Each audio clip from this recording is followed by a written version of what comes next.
ang party list na subok na sumaklolo sa mga kababayang humihingi ng tulong sa panahon ng kagipitan. Piliin ang party list na nagbibigay ng malaking help sa mga problema ninyo. Help Pilipinas Party List!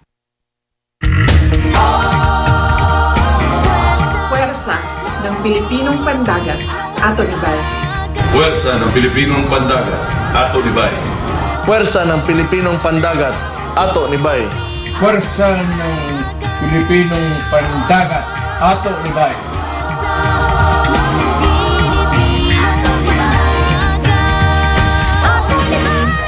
PPP Party List, Tatak Duterte, Ato Nibay.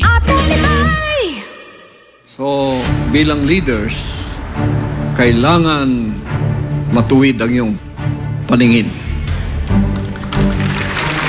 You know, public office is a public trust. Public office is a public trust means that a leader has been entrusted with public power by the people, and as an officer, he holds this power in trust to be used only for the benefit of the people, and never for the benefit of himself or of a few. He must safeguard the interest of the nation.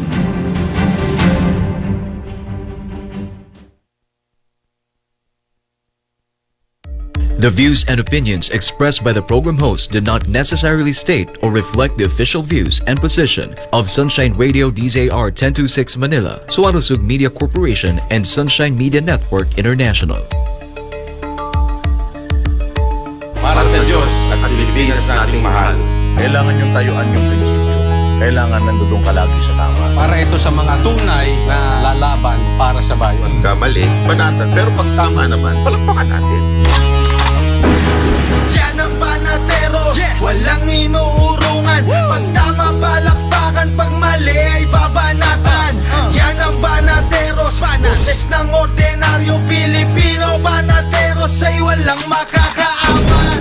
Yan ang Banateros, walang inuurungan. Pag tama, palakpakan. Pag mali, ay babanatan. Yan ang Banateros, boses ng ordinaryong Pilipino. Banateros ay walang makakaawan.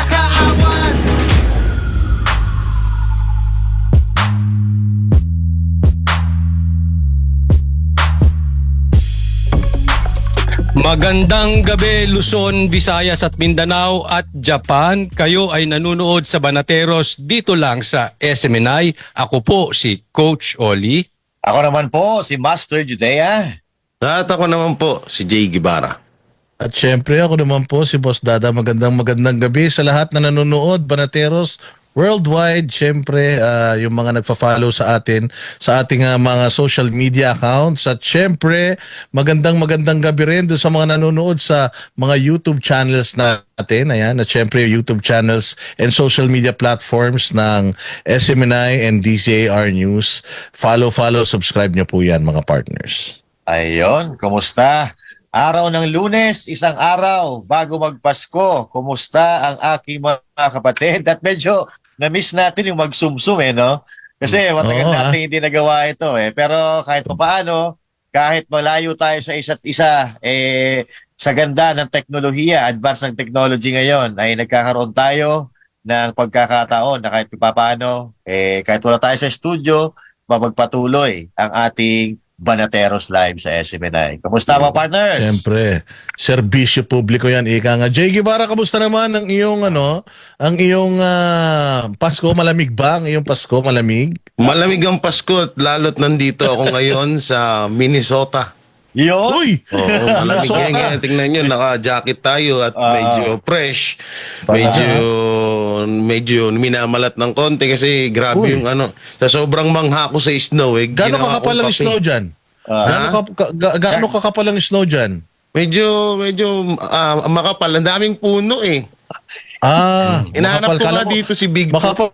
Akala, kasing kapal ba ng mukha ng mga congressman yung yung snow dyan? So, mas makapal ang mukha ng mga congressman kaysa sa yelo dito. Yari. Si Coach Oli, nasaan ka? Ako po nandito sa Davao, kasama ko po si PRRD. Uy! Kaya lang, medyo, Grabe to.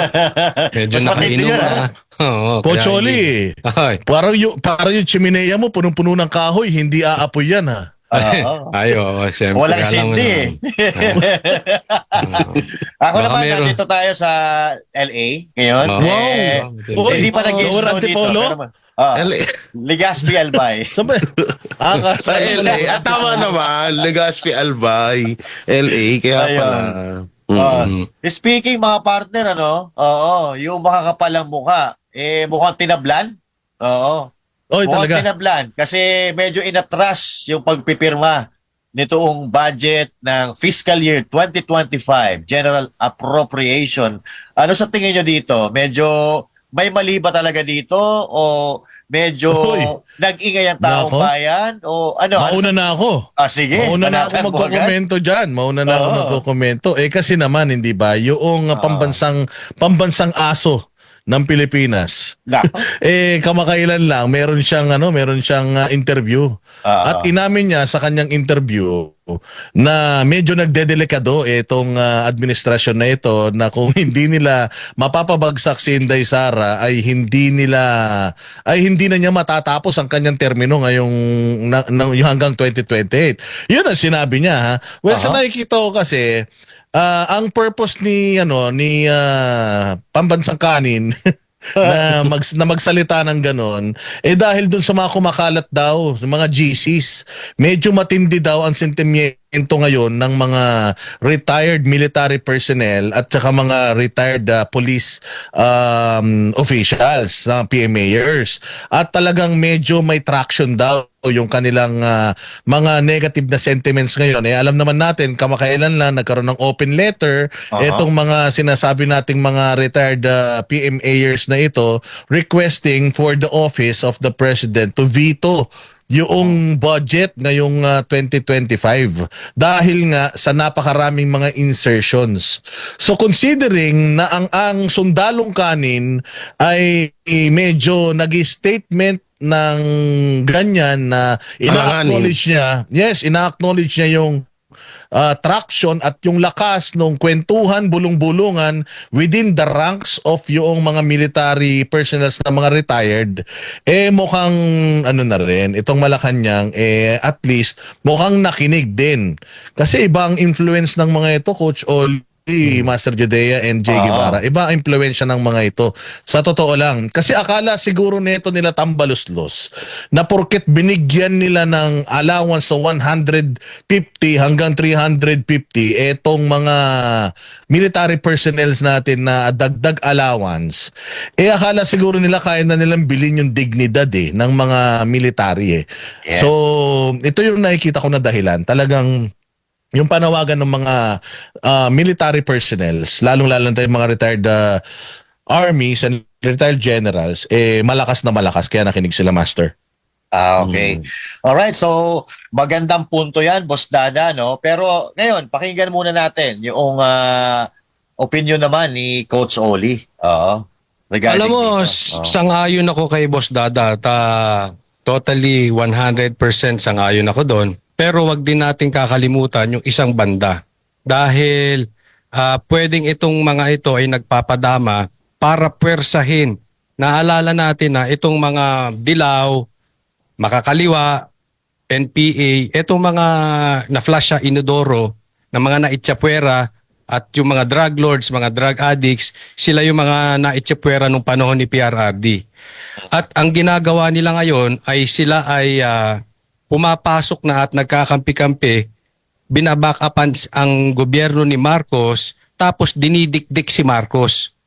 Dinidikdik para ituloy yung impeachment, ituloy kung ano-anong patungkol sa, basta tungkol sa Duterte, dinidiin. At yan nga ang sinasabi niya na kung hindi mai-impeach si BP Sara, si BBM ang mai-impeach. Posible yan. Naniniwala ako dyan posible. Pero may mind conditioning din niyang ginagawa si Trillanes para pitpitin niya ang betlog nitong si BBM para ituloy.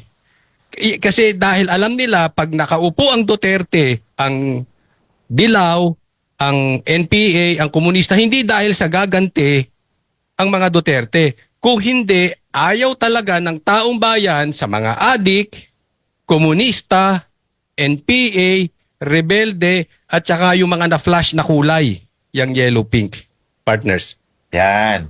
Okay, maganda rin ang punto ni Coach Soli. At bago yung punto ni Master Judea, pakinggan muna natin ang punto ni Jay Guevara. May chismis ako sa inyo. Ayun. Gusto ko. Oo. Ano yan? Bitawan mo na yan, bitawan mo na. Hindi kasi ganito, matagal niya na akong inaabangan daw kasi malapit lang yung bahay niya dito sa akin. Pinakitaan pa ako ng ID. Uy. Ang apelido, Trillanes. Nako. Oh. So, kamag-anakan niya. May picture pang pinakita nung mga bata pa sila. Inaabangan ka? Oh, para ikwento kung ano ang kabulastugan niya ni Trillanes nung ano. Dati din pa daw ata pala na ano yan. Parang nalulung din sa ano yan, sa droga. Uy, grabe ah. Bata pa si Trillanes. O, di umano. Saka, di umano doon, ayon doon sa kamag-anakan niya. Tapos ang mano dyan, sakit daw pala talaga ni Trillanes yan, mga bossing. Yung yung ganyang pag-uugali, noon pa man daw pala talaga yan. Pero saglit, maputol kita. Sige po. Jay. Dati ha, sabi mo dati ay ugali niyang gumagamit. Pero anong balita hanggang ngayon ba gumagamit? Kasi parang takot to magpa-drug test ano naman daw, alam niyo, natanong ko naman yun sabi niya, hindi na daw sila nagkakasama. Pero dati, at kung ano daw yung nakikita natin sa karakas niya, sa talagang gawain niya. Tapos, ang pinakamatindi dyan, duwag pala talaga yun. Nako. Duwag pala daw talaga yan. Totoo yung sinasabi nila ang mga Duterte. Duwag daw talaga yan. Ano lang yan, puro lang daw sindak, puro lang amba, pero pag pinalagan mo, hindi rin siya gagalaw. Ganon ang ano na. Yun lang naman yung chismis. Ang totoo hindi nga chismis yun kasi kamag-anak niya yung nakausap ko Okay. Kahit pa ng ID, Trillanes. Yan ang problema dyan no? Pero ano ngayon? Ano masasabi mo ngayon doon sa mukhang pag-atras nitong administrasyon sa pagpirma nung GAA? Naku panibagong na naman nila yan. Kasi ang hirap na rin nilang paniwalaan kung parang sasabihin natin na alarma sila. Parang hindi na kasi kadalasan may may tinatawag na twist ba yun? Bandang huli, palabas lang pala or minamanipula lang nila yung utak ng mga Pilipino para siyempre medyo ngayon kasi ang pangit na talaga ng dating nila. So baka para sa akin naisip ko may na naman to, panibagong palabas na naman nila to. Alright, so maganda. Pero ito naman, para sa akin naman mga partners, sa akin, dalawang bagay lang to. Baka nagkaroon sila ng realization ngayong panahon ng pagpapatawad, panahon ng pagmamahalan, panahon ng pagpapasalamat, ngayong Pasko. Baka nagkaroon ng realization na talagang mali ang ginagawa nila dahil talaga pinapalagan ito ng mga tao. So, ibig sabihin, pagka majority ng mga Pilipino ang pumalag, talagang may mali sa ginagawa nila. Pangalawa, sabi nga ni Jay Guevara, baka ito ay isa na namang twist dahil naghahanap sila or nag-iisip ng panibagong taktika na magagamit nila para pabagsakin ng mga Duterte, kaya medyo umaatras sila. At ito mga partners, itong budget, kailangan mapirmahan ito bago matapos ang taon. Otherwise, magkakaroon tayo ng reenactment of budget pagka hindi ito napirmahan after 2024. Halimbawa, natapos na yung December, hindi napipirmahan, magkakaroon po tayo ng reenactment. At kung mapapansin natin, may mga nagkakaroon ng mga statement na para bagang sila ay nagpapaalam na. Katulad kanina, may nabasa ako na si Lisa Araneta Marcos ay nagbigay din ng statement, nagpapasalamat sa mga totoong loyalista na dumidepensa sa kanila magpasa hanggang ngayon at tumitindig daw di umano para sila ay suportahan. And at the same time, eto nakakapagtaka, itong statement na binitawan ni Antonio Trillanes. Hindi natin maintindihan kung siya ba ay nag-iisip din ng panibagong taktika or totoo sa kanyang damdamin or sa kanyang kalooban itong mga sinasabi niya. Pero mga partners, maliban dyan, mayroon kasi iba pa na kumakalat din na statement na nanggaling kay Antonio Trillanes. So eto basahin natin. Galing ito kay Tio Moreno. Oo. Ang sabi dito, hello Antonio Sani Trillanes, can you please confirm the veracity of this statement? Itong kumakalat daw na ito ay galing mismo sa kay dating Senador Antonio Trillanes. Basahin ko, maiksi lang naman to mga partners. After the hearing, I asked my lawyer to convey to Kong Duterte through his lawyers my sincere and heartfelt apology to Kong Duterte and Attorney Carpio and their respective family for the unintended consequences that our bitter public spot may have caused them. For whatever it was worth, I wanted them to know that it was never my intention to hurt, cause undue pain in their families. Also, upon the passing of time, I realized that my accusations against Kong Duterte and Attorney Carpio were unfounded, for which I offer my sincere apology. So, parang dito, inaamin niya na yung binibintang niya sa mga Duterte ay walang katotohanan at ngayon ay humihingi siya ng apology. So, hindi pa kumpirmado kung ito ay totoo, pero base dito, ito ay kumakalat sa usap-usapan ng abogado ni Antonio Trillanes at niya mismo. Yan. Sino ba maniniwala dyan? Alam mo ako, with or without that statement, wala hindi talaga ako maniniwala sa tao na yan. First off, itong mga kumakalat-kalat naman dyan sa Quadcom na yan, those were all recycled accusations. Yes. If you remember, na-hearing na yan. Senador pa siya. Na-hearing na yan. Senador, hindi pa senador sila General Bato at si SBG Bongo hiniring na ito diyan sa Senado at alam mo wala nga sila nakita probable cause noong panahon na yun kaya alam naman natin puros kalokohan lang talaga mga partners. So, Coach Oli, meron kayo dadagdag doon? Ano ba yan? Matanong kita, Master Judea. Confirm na ba yan na sinabi niya? Eto, ayon dito sa post ni Tio Moreno, pinapakonfirm niya kay Antonio Trillanes kung itong statement na galing sa kanyang abogado ay totoo. Pero kasi alam naman natin mga partner na na kinasuhan ng mga Duterte iyan si Antonio Trillanes. Yes. Dahil doon sa kanyang mga pagfa-fabricate ng mga bintang na walang basihan. Kaya merong possibility na yan talagang nag-apologize sa kanila itong mama dahil alam naman kaya lang nakita ulit ng opportunity kasi itong mama ngayon dahil diyan sa Quadcom na yan mga partner. At mga partners, kung pagdudugtong-dugtungin natin, si Trillanes na mismo ang nagsabi na merong traction talaga. Itong conversation, itong chat group ng mga retired PNP officials at mga PMAers. So, baka nagkaroon siya ng realization na, baka dumating yung panahon, yariin ako nitong mga ito. Pagka nakaupo talaga si VP Sara Duterte, baka yun ang mangyayari. Kaya ngayon medyo nagpapalambot-lambot na siya ng damdamin. Pero tama yung sinabi mo, wala na talagang maniniwala Kasi noon pa man, dapat alam na niya na wala talagang kapupuntahan at unfounded nga talaga yung mga binabato niyang accusation. Hindi, isa pa, mabigat din to, partner, Coach Oli, before kang mabigat din kasi talaga itong pagtatakwil sa kanya ng mga mista niya Malaking bagay yun kasi PMA naman nalihito mo ito dahil talagang nagtapos ito sa PMA. Pero nakakahiya kasi every time na sinasabi ng mga nasa posisyon ngayon, lalo-lalo ng mga Duterte na itong tao na to, itinatakwil, pinandidirihan ng mga ng mga batchmates niya at ng mga yung mga matatagal ng nakapagtapos dyan sa PMA, yung mga PMAers ng mga retired, pinandidirihan daw itong mamang to dahil nga sa mga kalokohang pinaggagawa nito sa politika. Coach Oli.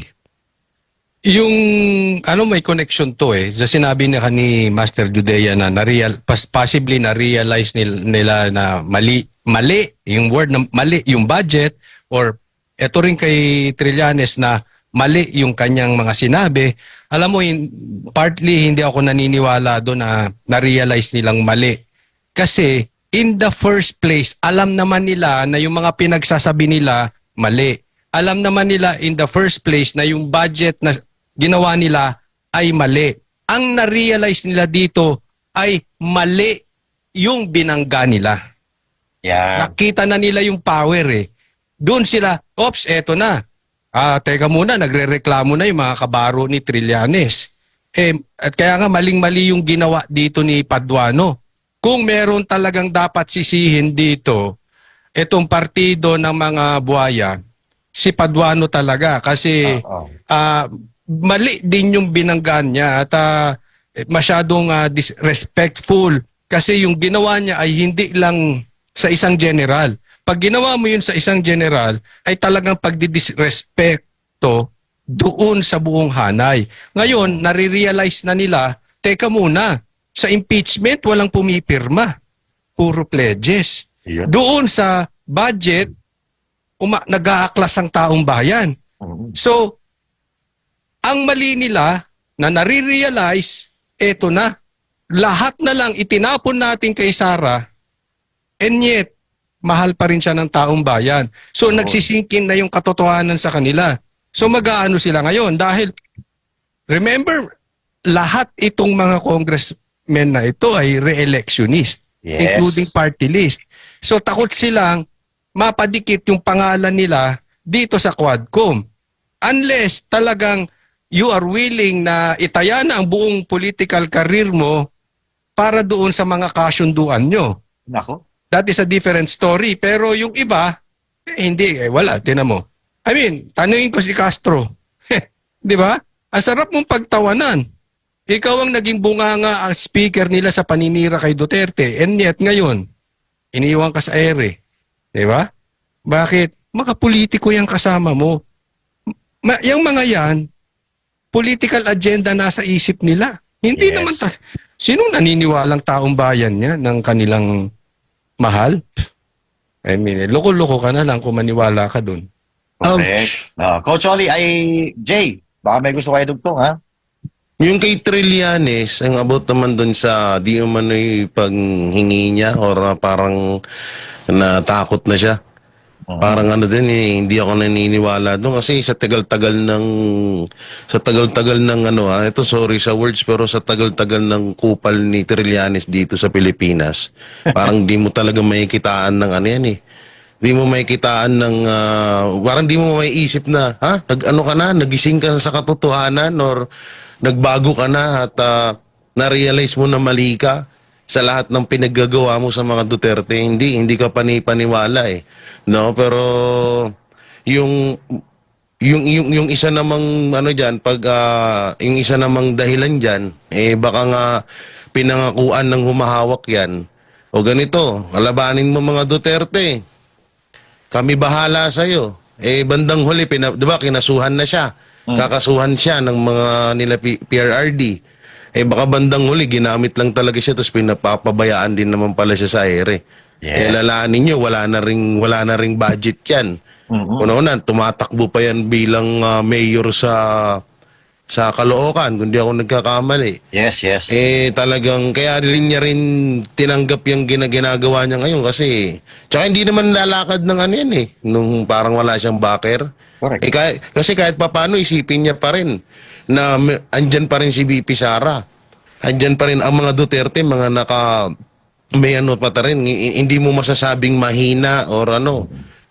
Kaya, ang tingin ko dyan, yung dalawa na yan, maaaring, kinancel na yan dun sa kabila. At doon naman sa paghingi niya ng patawad, hindi ako naniniwala dun. Ayun. Okay. Samantala, kaugnay pa rin nitong pinag-uusapan nating budget, mga partners, no?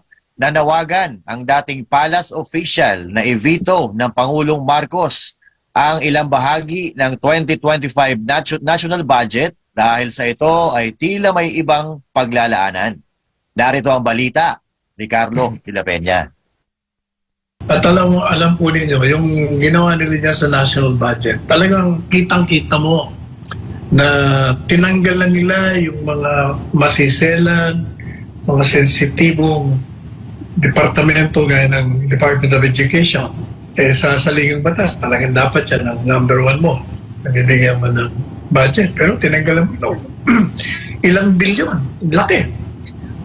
Tinanggalan mo rin ng DPWH. Tinanggalan mo rin ang CHED. Tinanggalan mo rin ang Department of Health.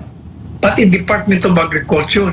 Ito yung mga nagbibigay ng serbisyo na kailangan ng ating mga kababayan.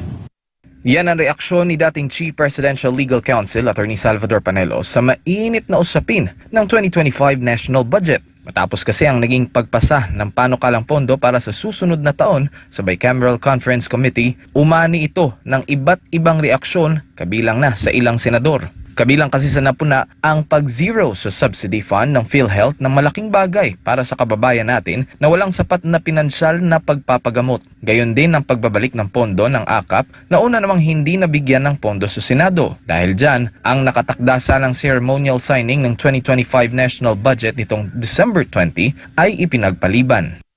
Kaya itong si Presidente Marcos Jr., supposedly pipirmahan niya na, di ba? Nagbago isip niya. Kasi nga, talagang masyadong obvious, masyadong kitang-kitang ebidensya na nanakawin lamang yung mga nireprogram nila para sa eleksyon.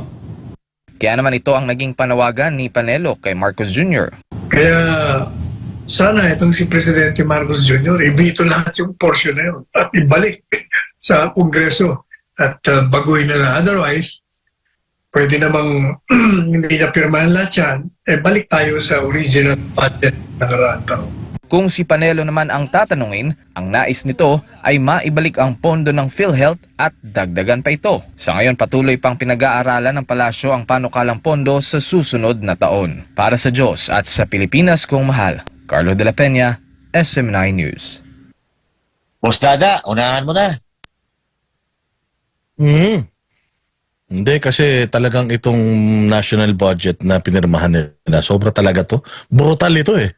Yes. Brutal na talagang blatant na kumbaga daylight na pagnanakaw talaga ito eh. O talagang makikita mo kalokohan, mantakin mo ha. In-expose na yan sa atin ni Congressman Arnie Teves noon eh. Na they are opposing yung 2024 budget nung 2023 yun eh. Pinirmahan. Kasi nasa konstitusyon na dapat ang pinakamalaking portion ng general appropriations ay nasa education sector. Yes. Pero this time, makikita mo na inilagay nila yung pinakamalaki na allocation sa DPWH. Alam naman natin na karamihan sa mga congressman ngayon dahil dito sa SMNI, gikan sa MASA, dahil kay PRRD, nalaman natin karamihan pala ng mga congressman diyan sa Batasang Pambansa ay may mga kanya-kanyang mga construction firm. Yun. Na kaya naman pala yung mga pork barrel, kunyari pinagtatatanggal nila, pero ito naman pala yung ipinalit nila.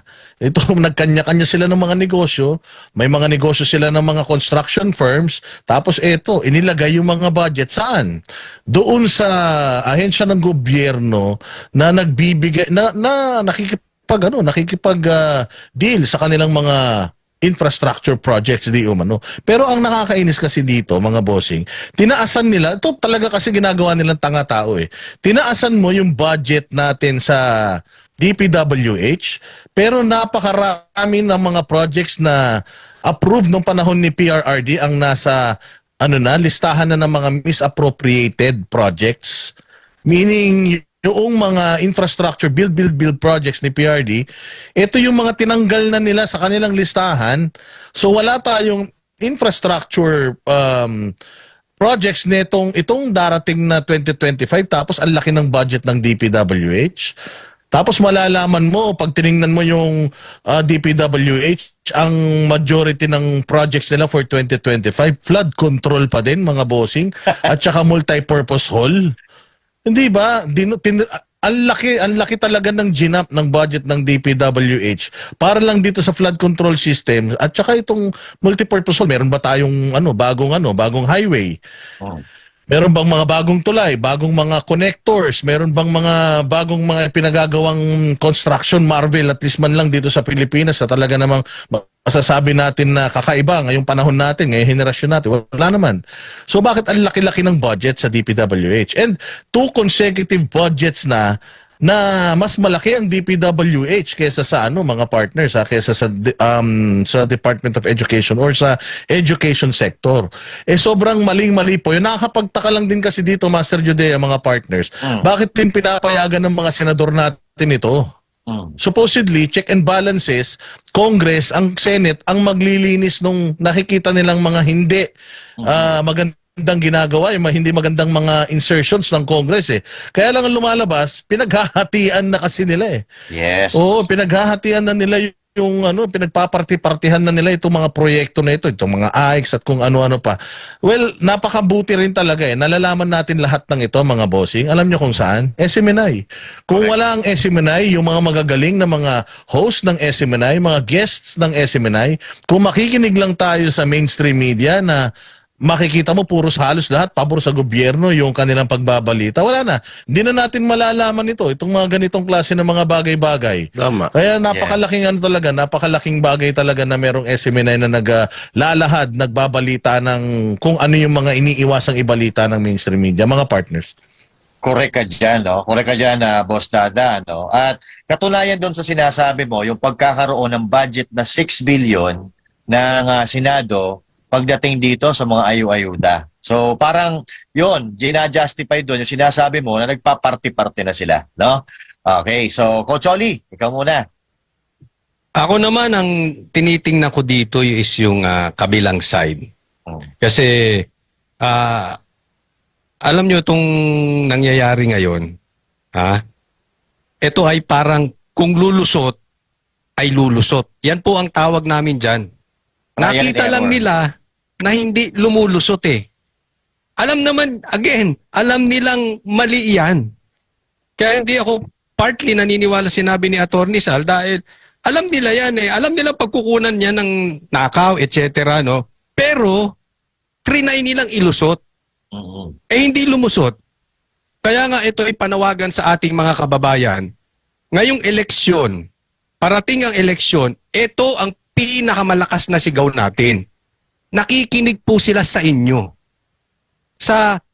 Kahit na ikaw ay walang vlog, dyan lang sa social media. Sigaw kayo dyan. Kasi, kita nyo, yan, natakot sila. Hindi nila nilusot yun. Gamitin po natin itong panahon na to, itong election season. Dahil after the election season, ang tingin sa atin ng mga politiko ay basura na naman. So ngayon, gamitin natin na sana lahat ng mga dikit kay Martin, mapasenado, mapalokal, mapanasyonal, alisin na natin para wala silang numero. 'Di ba? Kasi hindi ako naniniwala na sa tingin nila mali sila. Natatauhan lang dahil magkakabotohan. Matatalo sila pagka hindi sila nakinig sa sigaw ng taong bayan. And tama si Boss Dada, buti na lang may mga tulad ng SMNI na hindi duwag at hindi bayad na sinasabi yung totoo. Unlike yung iba, grabe, di ba? Halos sa himurin nila ng ulo hanggang paa yung kanilang mga amo at kanilang mga sinasambang mga panatiko, politiko kahit na mali. No? Kaya patuloy, wag po kayo mawawalan ng pag-asa. Akala nyo hindi kayo naririnig. Ay, grabe. Lahat ng nangyayari ngayon dahil sa inyo. Ayun. Oo. Ang ganda na sinasabi ni Coach Oli. Duktungan ko lang maikli lang mga partner. Sige. Yung sinasabi ni Coach Oli na akala natin ng mga DDS, ng mga Pilipino, akala nyo sa sobrang dami ng troll nila sa Facebook, sobrang dami ng mga gandang comment sa mga post nila, akala ninyo hindi tayo naririnig. Naririnig po tayo, ito pong mga efforts na ginagawa natin, mga peaceful rallies natin, mga itong pagvo-vlog natin, itong pagpo-post ninyo ng pagkadismaya ninyo sa social media, na somewhat talagang malaki ang naitutulong nito sa natin, sa kung ano man yung nangyayari sa bayan natin ngayon, lalo na itong mga galaw ng mga kalaban ng pamahalaan, lalo na ng mga tiwali, medyo nasasaktan na sila, Master Judea, kita mo, kaliwat kanan na yung nila, pati mga vloggers, pinaiimbestigahan na nila. Correct. Hindi ba? So, ako panawagan ko lang sa mga nanonood ngayon, panatilihin po ninyong kayong nakasubscribe sa lahat ng mga anti-corruption content creators na available ngayon. I-subscribe ninyo, i-share ninyo lahat ng mga content nila para mag-raise tayo ng awareness na dito sa Pilipinas tinututulan natin yung pagnanakaw. Tinututulan natin yung mga kriminal diyan sa Kongreso, sa Senado, mga mayor, mga gobernador, konsehal, lahat ng mga nasa gobyerno, tinututulan natin yung mga pagnanakaw at yung mga pagmamalabis diyan, mga partner. Dagdagan ko muna, maiksi lang din bago si partner Jay, Tama yung sinasabi ni Boss D. At siguro, tanggalin na rin muna natin yung bitterness sa ating mga vloggers, yung mga content creators na sumusuporta or tumutulig sa korupsyon, sa kriminalidad at pangit na nangyayari sa gobyerno. Magtulong-tulong muna siguro tayo ngayon, para maituwid itong malaking pagkakamali na nagagawa ng Marcos administration. Pagkatapos nito, kumaayos na bansa natin, tsaka tayo magpahayag ng sarili natin damdamin sa isa't isa kung pwede lang, di ba? Kasi ngayon, ang may malaking sugat ay ang bansa natin, hindi tayo ng mga vloggers. So, i-focus muna natin ang ating atensyon sa pagsasaayos ng ating bansa bago doon sa mga pansarili natin ng mga adhikain sa politika, adhikain sa buhay, yung makadikit ganito, makadikit ganyan.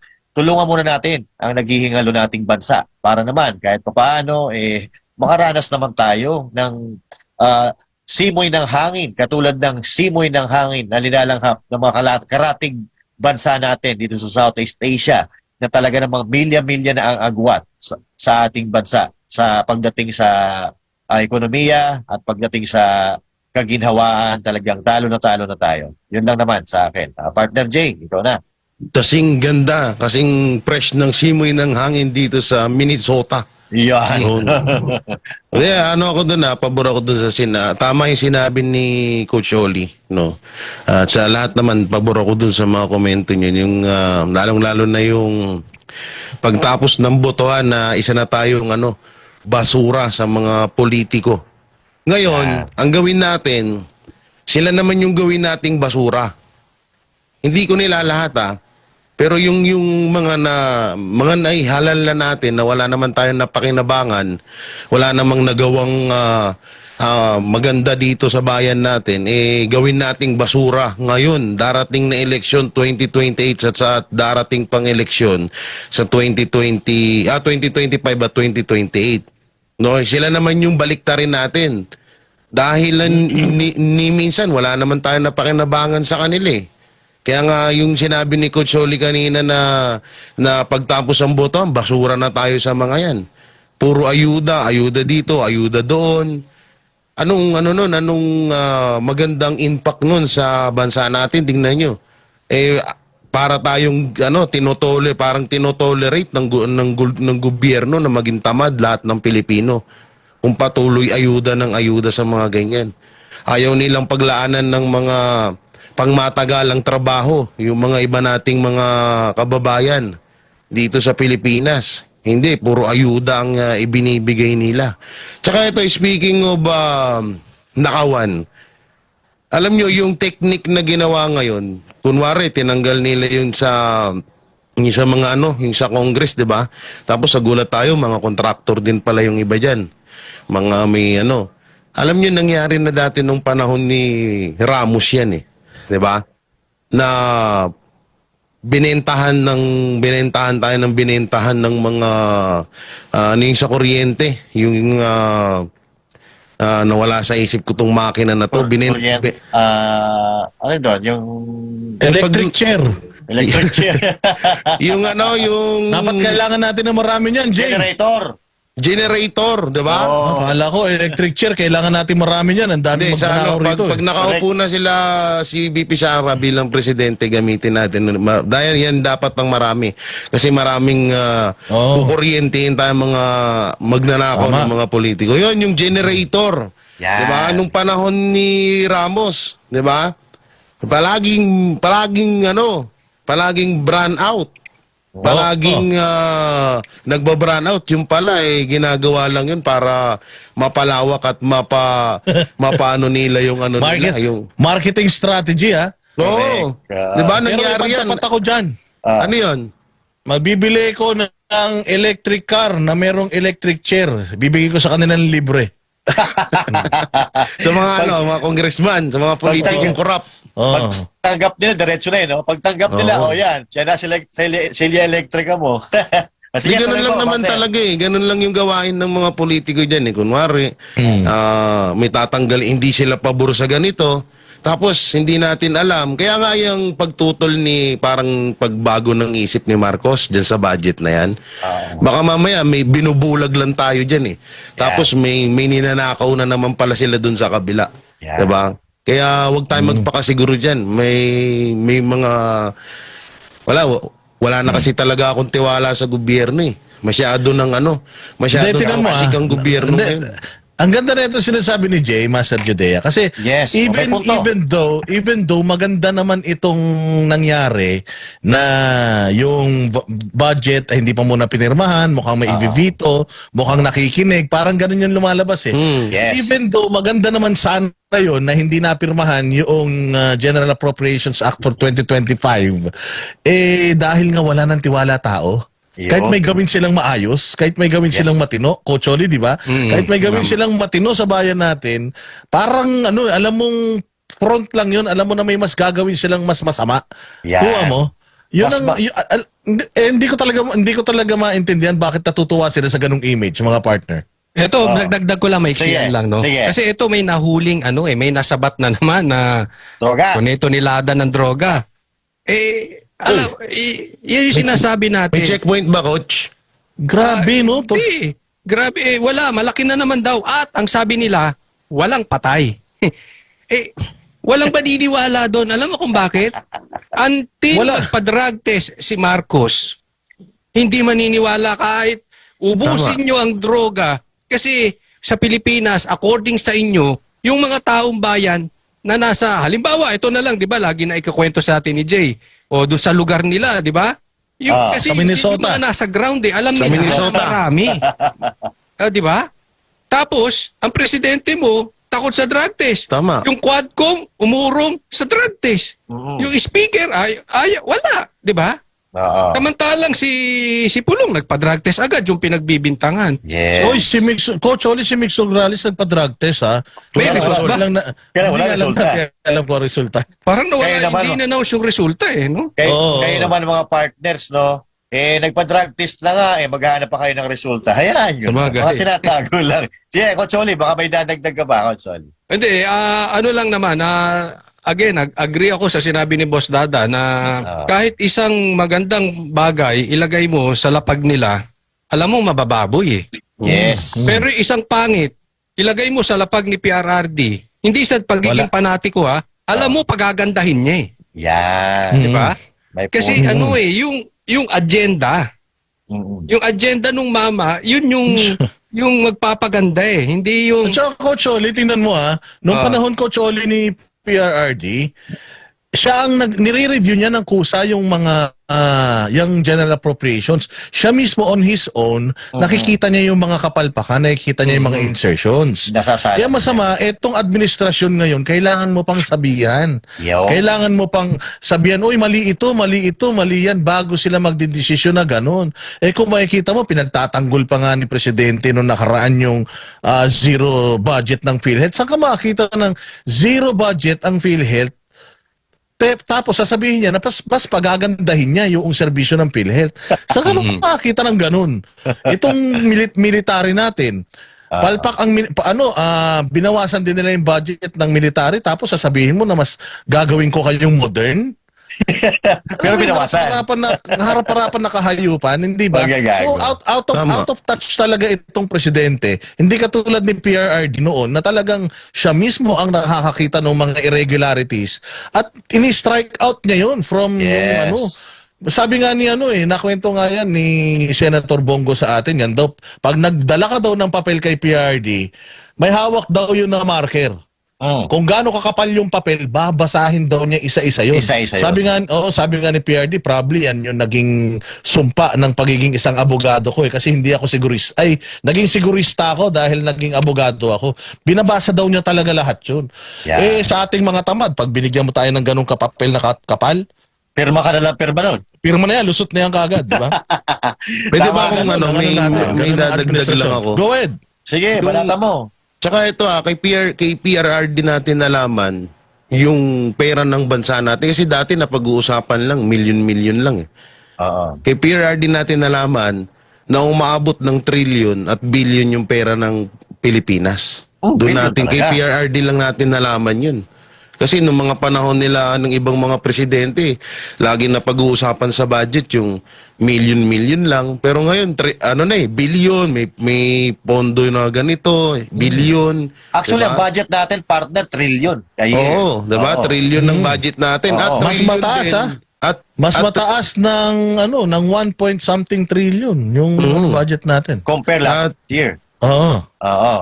Na wala tayong bagong ospital, walang bagong kalsada, bagong eskwelahan, wala. Nawala lahat. Wala talaga.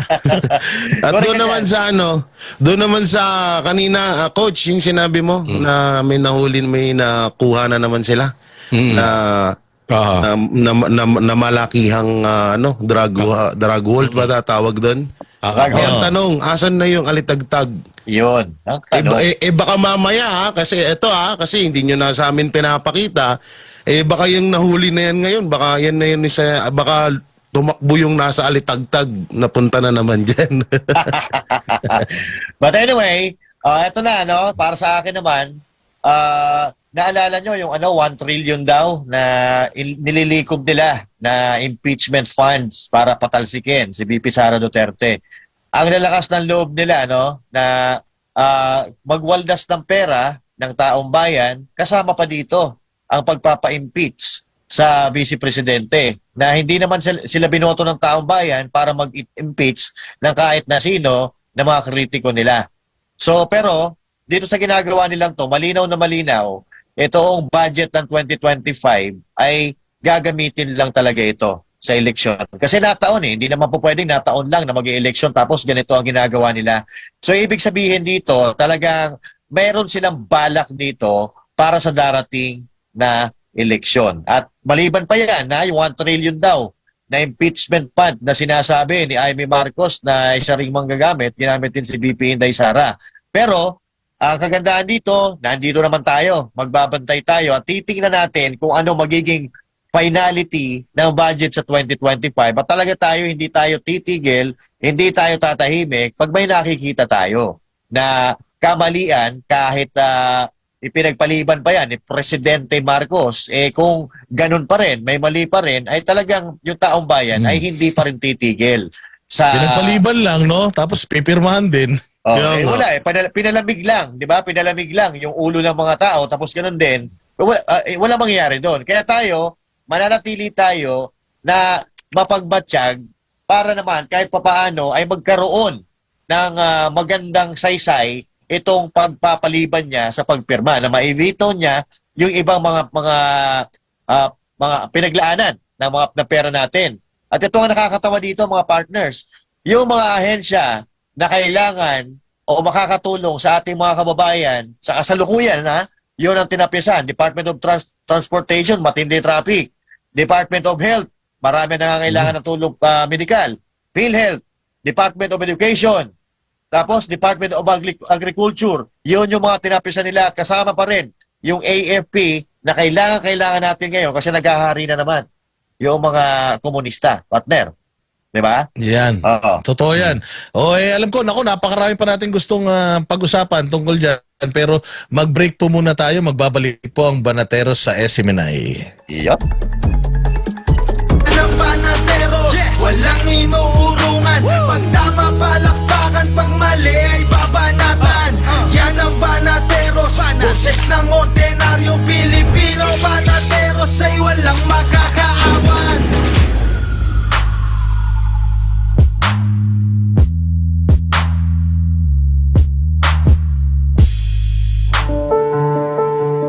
Mula noon hanggang ngayon, walang nagbabago sa tungkulin ko sa inyo.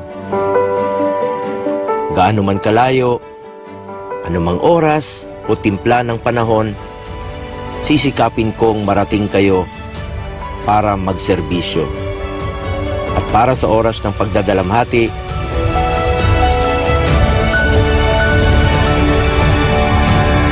makapaghatid ng kaunting ngiti. Ngayong Pasko at bagong taon, sana po ay serbisyo at malasakit ang ating aginaldo. Dami ko nang in-applyan, wala pa rin akong trabaho. Ang taas na naman ang tuition fee sa eskwela. Nakaligtas ka nga sa COVID, hihimatayin ka naman sa taas ng bayarin sa ospital. Ang party list na subok na sumaklolo sa mga kababayang humingi ng tulong sa panahon ng kagipitan. Piliin ang party list na nagbibigay ng malaking help sa mga problema ninyo. Help Pilipinas Party List.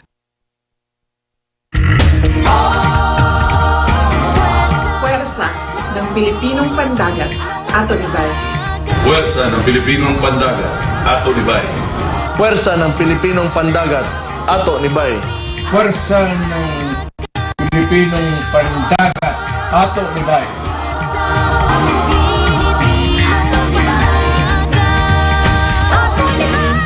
PPP Party List. Tatak Duterte. Ato Nibay. Kung leader ka, talagang dapat tumpak ang ginagawa mo, lalo na sa pagsugpo ng kasamaan. Leaders should not be a terror to good conduct and should protect its citizens by instituting systems of fairness and equality. Leaders should not be a terror to good conduct. Proverbs 17:15, he that justifieth the wicked and he that condemneth the just, even they both are abomination to the Lord.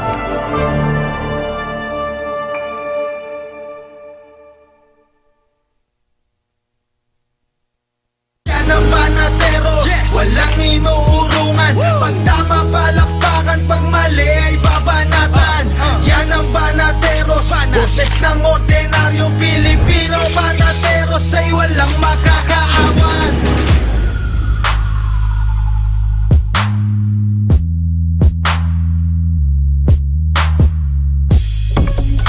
At ayun, tayo po ay nagbabalik dito sa Banateros Live, dito lang sa SMNI. Aba, puro puro negative yung pinag-usapan natin kanina. Hoy, Paskong Pasko, baka naman pwede maganda naman. Tama. Di kasi alam mo, Master Judea, pag inisip mo talaga tong gobyerno, walang papasok sa isip mo maganda eh. Wala eh. Kaya dapat, alam mo, mabuti na lang, no? Mabuti na lang talaga. Mabuti na lang talaga merong SMNI kasi puro kabutihan ang ginagawa sa natin, lipunan, Mismo. Speaking of kabutihan, eto naman, medyo pagandahin natin ang mood kasi bukas magpapasko na eh. Kuwena na tayo bukas eh.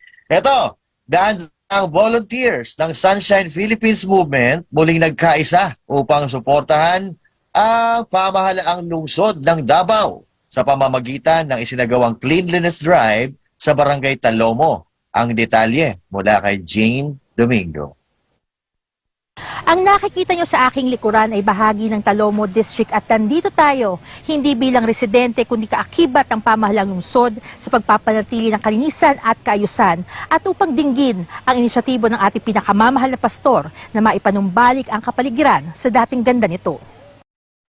Isa na namang makabuluhang aktibidad na ginanap sa lungsod ng Davao para sa kalinisan at Tagnambay Initiative na pinangungunahan ni Pastor Polo Sikibuloy na muling ginaluhan ng daang-daang volunteers. Ang pagkakaisang ito ay upang masigurong maipapanatili ng lungsod na kinilala bilang isa sa pinakamalinis sa Asya, ang kalinisan at kaayusan nito.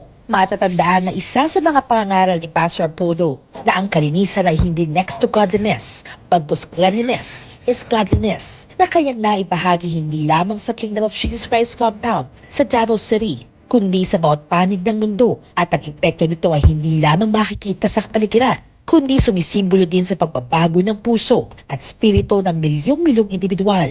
Ilang dekada nang nagpapatuloy ang advokasya ni Pastor Apollo para sa environmental reservation at restoration. At bagamat wala man physically, nananatili sa bawat volunteer ang kanyang ipinunlang pagmamahal at pagmamalasakit sa bayan na buong pusong ipinagpapatuloy ang kanyang misyon. At isa na rito ang ginanap na cleanup drive sa Talomo, Davao City. Ipinagmamalaki na isa ang Davao City sa pinakamalinis sa Asya na nagpapakita lamang ng disiplina, kooperasyon at pagkakaisa ng mga residente. Subalit bagamat malinis na, ay kinakailangan at mahalaga ang pagpapanatili nito. Kaya't malaking bahagi ang ginagawa ng SPM volunteers upang masigurong maipagpapatuloy ang magandang nasimulan ng liderato ng pamahalang lungsod. So mapasalamat mi sa kay Pastor Kibuloy sa iyang himong initiative, sa iyang mga volunteers na mag-clean up sa barangay Matilapangi. Kami ni suporta gyud sa Tibo Council sa Matilapangi sa iyang ginahimo. Gani ami duha ka truck among giandam para kung nasa mga matikom ng mga basura dito na mo ikarga. Kaya itong pag last session na mo, tambong itong taga-tao ka dito, Pastor Kibuloy. So dito mi nag-arrange. So wala mi nagbalibad, wala mi among gidawat ang ilang offer. Kaya para man sa kayuhan sa among komunidad. So mapasalamat mi dako Pastor Kibuloy, uban siyang membro sa mga staff sa inyo isiminay. Salamat kayo sa inyong gibuhat. Kami amon nang gidawat sa pagdawat. Ngayong buwan na ito, ang Barangay Matilapangi is celebrating is Araw ng Pangi for 33 years. Tapos, napasasalamat kami dahil ang Sunshine Philippine Movement nagsagawa ng Outland Kalinisan sa barangay. Tapos, clean up drive. So, napasalamat kami kay Pastor Apollo Kibuloy dahil napili ang aming barangay na matulungan kahit na ang Davao City is one of the cleanest city in the Asia. Pasalamat kami dahil makatulong din ito mas manatili natin mas malinis at kahusayan sa barangay, at nagpapasalamat din kami kay Pastor dahil nakakatulong siya sa barangay di lang sa barangay kundi international sa pagtulong sa kalikasan na manatili itong malinis. So, thank you Pastor sa pagpili sa aming barangay na magawa ng upland kalinisan. At saka thank you. Wala kaming ibang masabi kundi papasalamat kami dahil malaki talaga ang puso nyo sa kalikasan. Ang volunteers na mula sa iba't ibang bahagi ng Davao ay nagpahayag ng kalang pasasalamat dahil sa naturang inisyatibo namulat sila sa kung paano pangalagaan ang kapaligiran at maisalba ang kalikasan. Mayang adlaw, ako si Bush B. Orpeza, SSC President sa JMCFI. At the same time, isa kong chairman sa Junior Drug Buster Chapter JMCFI. Ug pasalamat ko sa inisyatibo ni Pastor Apollo Kibuloy about aning cleanup drive kay isa po ni sa mo ang advokasya sa Junior Drug Buster. Wala lang siya ga-focus about drug prevention pero ga-focus po na siya about sa mga inganing pinaagi nga about sa mga charity or sa pagtabang sa mga komunidad sa to ang mga isip ka ingon nga kapwa-tao na to. And mo po ni ang po namo nga isa po ka pribilehiyo nga ang engagement sa mga organization since bago lang siya nga natukod. Dako ko pasalamat kay Pastor sa pag-anong nga event kay dako po ni siya makatabang pod sa ato ang komunidad. So ang kaning gipaygayon nato karon na na cleanup drive. Kung makita nyo sa atong likod, ang atong mga kaigsuunan nga KOJC member, nag-take initiative jud sila nga mutabang sa ilahang mga kaigsuunan o kanang fellow Dabawenyos nga limpyuhan ang ilahang lugar para kay ang pangimanggod ano ni siya, hauno ni siya nga lugar. So nag-take initiative jud ang ato ang mga brothers and sisters sa KOJC no para matabangan sila. O sa lahi pa nga dapit ani diri nag tree planting pod ang ato ang mga brothers and sisters pod nga taga KOJC. So isa pod ka pribilehiyo nga napil ang Junior Drug Buster sa kani nga event ug dako po kay ko pasalamat sa nag-invite sa amo ani nga event. Nagpasalamat po ko kay Pastor Apollo si Kibuloy no nga bisag sa nahitabo sa iya karon andam gyapon siya bisan pag unsa man ang mga nahitabo sa iya karon nagyapon siya sa iyang goal ba nga mutabang bitaw gyapon sa iyang isig ka siyempre Dabawenyo ta. I am Mariel A. Ebrado from the College of Teacher Education at the Semana College Foundation Incorporated, and I am one of the officers as well in our department, and I am here to extend our help and to support the initiative of Pastor, our founding president, Pastor Apollo C. Kibuloy. We're here, I'm one of the participants here to help na limpyuhan ang Matina, Pangit, because initiative ni Pastor is very helpful not only in our Davao City but all over the Philippines. And as we know na ang ato ang atong global karon is face of climate change. Pastor believe na through these actions, even little actions lang na makontribute na to is dako siya nga kausaban sa climate change, and through this initiative we can achieve the greener Philippines. Ang inisyatibong ito ay hindi lamang simpleng paglilinis, kundi inaasahang may magagawang malaking epekto di lamang sa Davao City, kundi sa buong bansa.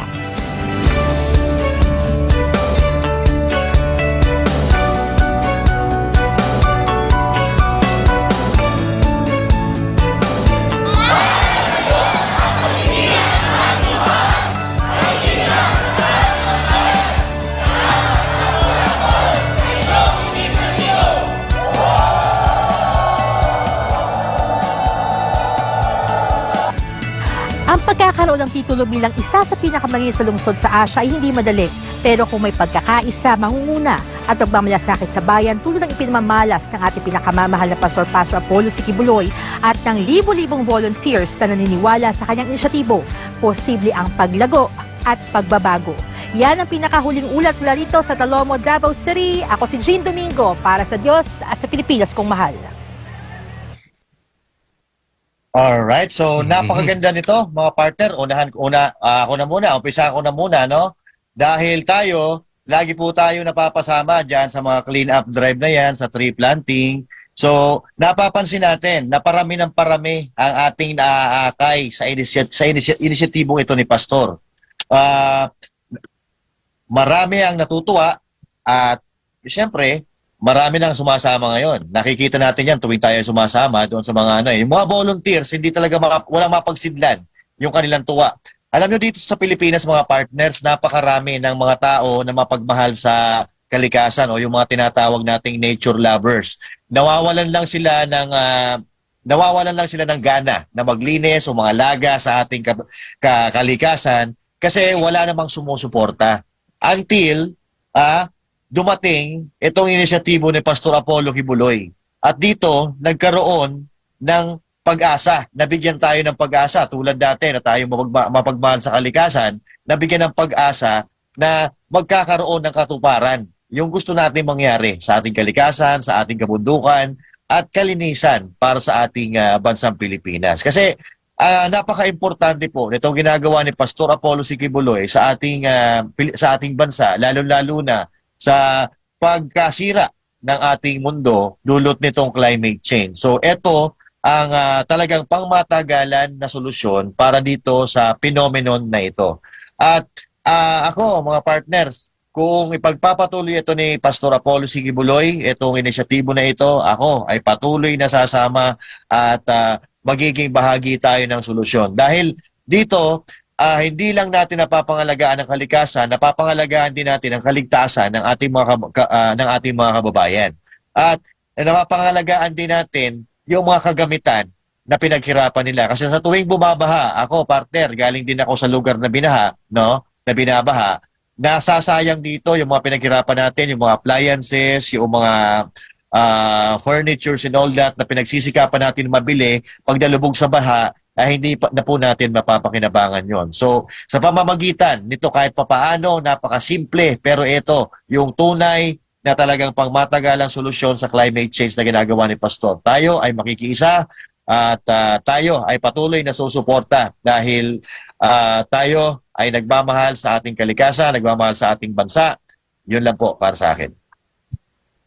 The 1440 mo talaga yan, Master Judea eh. Yes. Yang nature kasi alam ko mahilig ka mag-camping eh. Tama ka yan, bro. Kala ko mahilig magtanim. And napakasarap siguro, si Coach Oli mahilig magtanim, si Jay Guevara naman mahilig kumain. So talagang dito malalaman, hindi ako, para sa akin napakagandang initiative talaga nito. Ito yung isang patunay lang talaga na hindi mo kailangan ng posisyon sa gobyerno para makatulong ka sa bayan mo. Pero kung ikaw ay merong inisyatibo na tumulong sa bayan mo, kahit wala ka pang posisyon sa gobyerno, imaginein mo, bigyan mo ako ng posisyon sa gobyerno. Yeah. Diba? Sabi nga nila ito na yung nagagawa ko sa bayan ko, pero bigyan mo pa ako ng mas malawak na kapangyarihan para mas lalo kong magawa itong bukas ako. Sigurado ako, bawat sentimo ng bawat sentimo ng ating budget, ng pera ng gobyerno, sigurado ako pag naglagay kayo ng mga matitinong tao sa gobyerno, lahat yan, kada sentimo pupunta yan sa mga proyekto na kapakipakinabang sa tao. Itong kay Pastor Apollo Kibuloy, sabi ko nga, bigyan natin siya ng mahilig naman to si Pastor Apollo Kibuloy mag-clean up drive, maglinis-linis. Ilagay natin to sa Senado, per 52 sa balota, ilagay nyo sa Senado, sigurado doon maglilinis yan. Oh, it's about time. Doon? It's about time. Yung mga basura doon. Lahat ng basura doon. Oo. Dami pa naman mga basura, mga basura.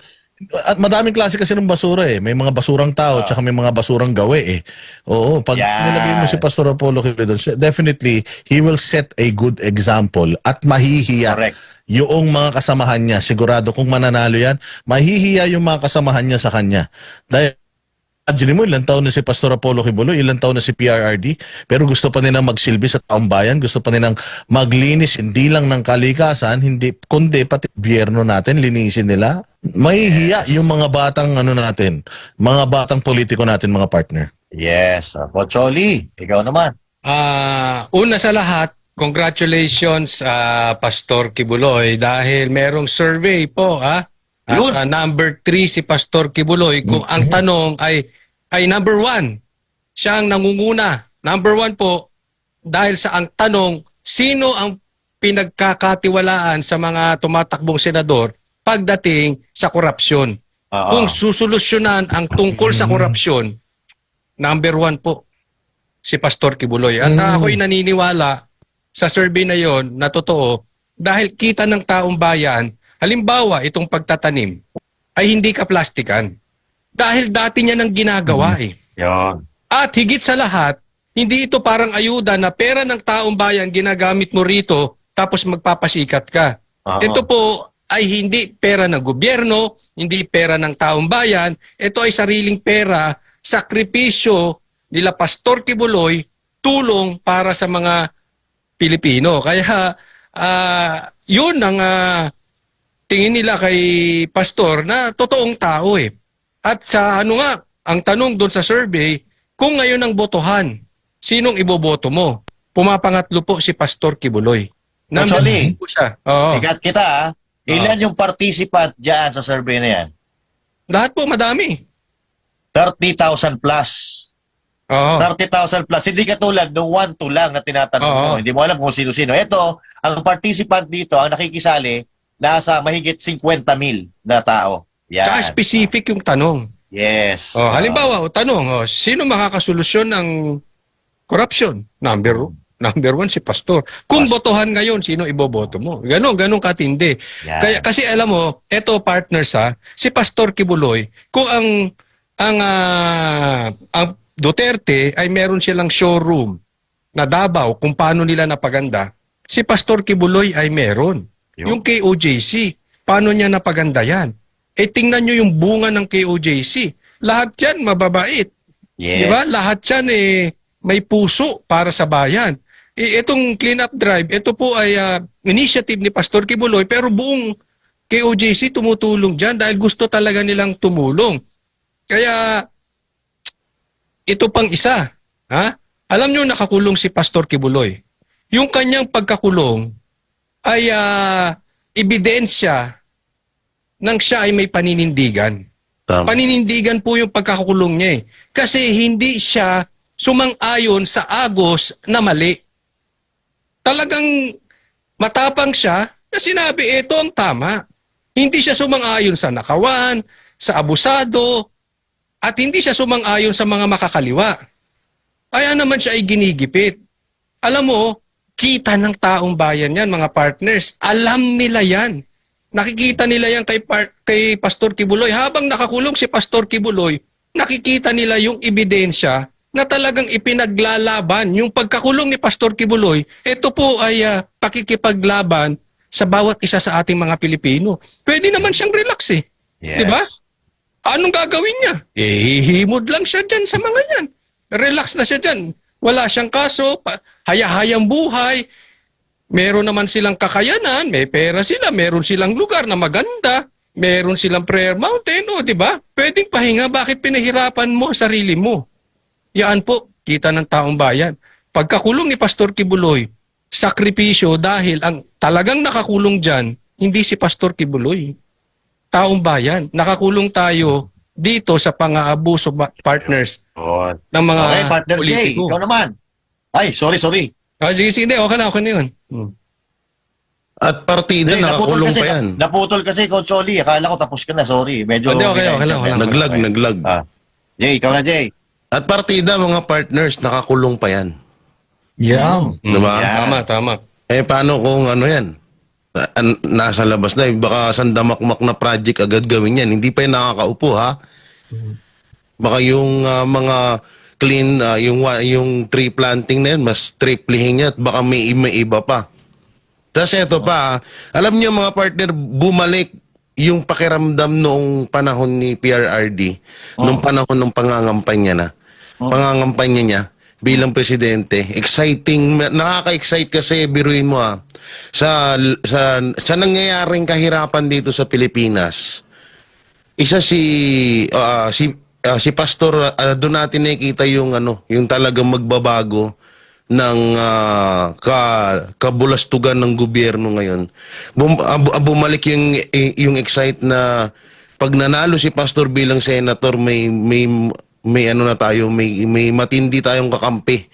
At may kakampi ang taong bayan na para puksain ng korupsyon sa ating gobyerno. At syempre, hindi lang yan. Hindi lang si Pastor. Andiyan sila PDP Laban. Andiyan sila Senator Bongo, Senator Bato. At ayan sila si Marcoleta. Nakaka-excite kasi biruin mo sa lahat ng nangyayari ngayon na pag nanalo talaga si Pastor bilang senator. At tutusin niya, ang taas ng pangarap ko kay Pastor eh. Baka nga yung sinasabi ko dati na napaniginipan ko na magiging vice president si Pastor ni VP Sara, mangyari pa yun eh. Mas maganda pa yun kung sakali man. Diba? Pero ngayon, syempre, hindi naman sa kapangyarihan si Pastor. Kaya mas okay na rin muna yan, senator muna. At kasi kapag naging mas mataas pa kasi si Pastor, ang katulad niya, maging vice president siya ni VP Sara sa darating na 2028, kung sakali, mas mapapatahimik or mas niya yung mga nangungurap dyan sa gobyerno. Kasi isa na siya sa pinakamataas na pinuno sa bansa natin eh. Diba? Kaya, alam nyo, napakagandang regalo sa atin talaga nitong pagtakbo ni Pastor na to. Kaya sana wag natin sayangin. Wag na natin palagpasin to. Parang parang katulad nung kay PRRD. Ang tagal-tagal nating naghangad ng tunay at tapat. May malasakit sa bayan na isang pinuno. Pinagbigyan tayo nung panahon ni PRRD. At nagkamali tayo sa pangalawa. So ngayon, na may panibago na naman, nandiyan si Pastor Apollo Cubuloy, baka sayangin pa natin to, wag na nating gawin yun. Huwag na nating sayangin tong pagkakataon na to.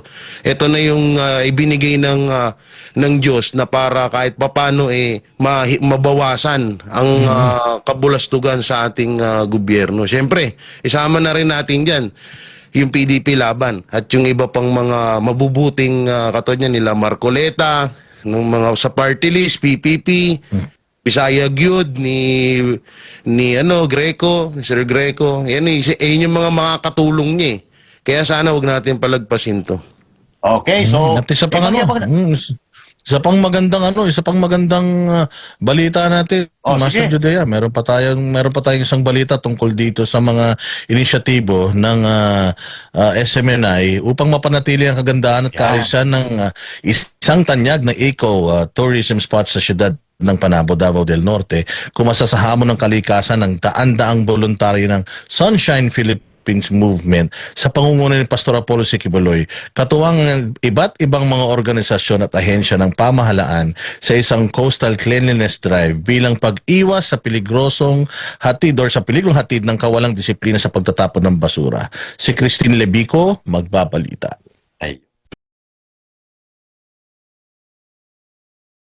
Lunti ang kapaligiran, sariwang hangin, melodyosong huni ng mga ibon. Iyan ang iyong masasaksihan kung iyong babaybayin ang lugar ng isa sa yaman ng syudad ng Panabo sa Davao del Norte, ang Panabo Mangrove Forest Park. Tahanan ito ng libu-libong bakawan na malaking tulong sa lokal na komunidad. Nagsisilbi itong tirahan para sa pagpaparami ng mga buhay na matatagpuan sa karagatan, lalo na ng mga isda. Ito rin na isang depensa laban sa mga epekto ng pagbabago ng klima, tulad ng storm surge at mapanganib na pagbaha. Katunayan, mayroong 40 na species ng mangrove na matatagpuan sa Pilipinas at 17 rito ay matatagpuan sa kakubatang ito na may lawak na 73 hectares. Sa madaling salita, ang sangtuaryong ito ng libu-libong bakawan ay nagbibigay ng ligtas sa pamumuhay sa mga residente sa panahon ng sakuna. Ngunit, paano na lamang kung ang kagubatang ito ay napapalibutan ng mga basurang nagkalat? Problema nga tungod aning basura dapat unta kita manawagan sa mga tao na dili magpataka og labay sa atong basura kay lisod kayo kami sige og hinlo dire nya unsaon ang maapektuhan sad ang mga isda o kining mga gagmay nga mga tanom diri sa mangrove.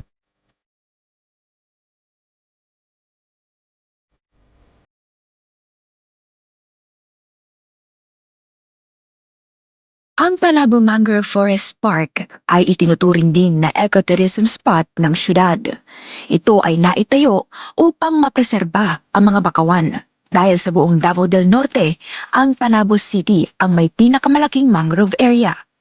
Yun nga lang, agaw pansin rin ang mga basurang nagkalat sa bahagi ng lugar na resulta ng irresponsableng pagtatapon ng mga residenteng malapit sa lugar.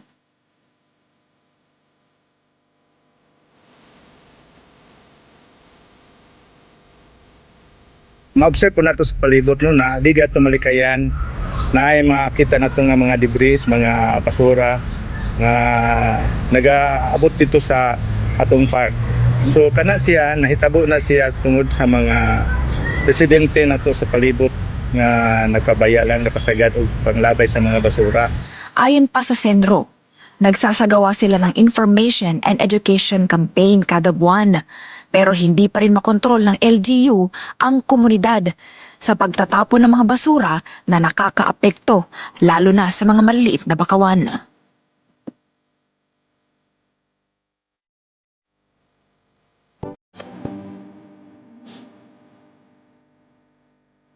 Kaya naman, nagtungo ang daang-daang voluntaryo ng Sunshine Philippines Movement sa Barangay JP Laurel, Panabo City, Davao del Norte para sa isang cleanliness drive sa ilalim ng Kalinisan Tatag ng Bayan na inisyatibo ni Pastor Apollo Cubuloy, katuwang ang iba't ibang mga organisasyon at ahensya ng pamahalaan.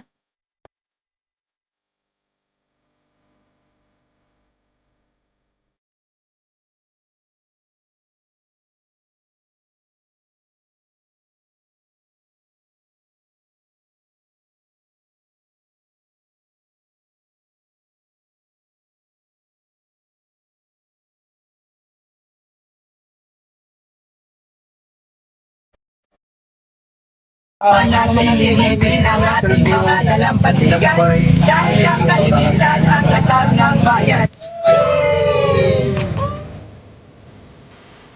Ito ay upang mapanatili ang kagandahan at kaayusan ng lugar at maging katuwang na rin ng lokal na pamahalaan sa pagpapanatili ng kalinisan ng dalampasigan at kabuuan ng lugar. Dako ginag-impact diri sa ato ang palibot sa dagat kay aron ang mga isda o wala na mga silupin na maabot sa dagat nya malipay pud mi nga naay mo hinglo pud tabang nako nga diri sa amo ang the Prince Baybay kay murag gikapud gitan kog hinglo balik-balik. Nakilahok sa naturang aktibidad ang mga iba't ibang ahensya ng gobyerno gaya ng City Environment and Natural Resources Office ng Panabo, Panabo City Police Office, kasama rin ang mga college students ng Northlink Technological College Incorporated at mayroon ding mga pribadong grupo at individual na mga environment advocates.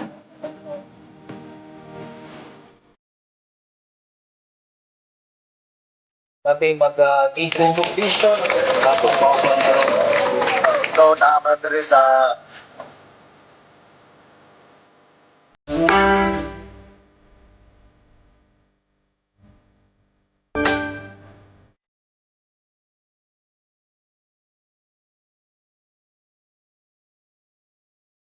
dako jud kay siyang impact sa tuwa or dako kani siyang help sa tuwa, especially pud sa kan like that nandol kay tagdagat. So ang mga basura if dili na to siya malimpyuhan kay mapadulong jud siya didto and maka dako po na siyang impact sa mga isda like mga matay.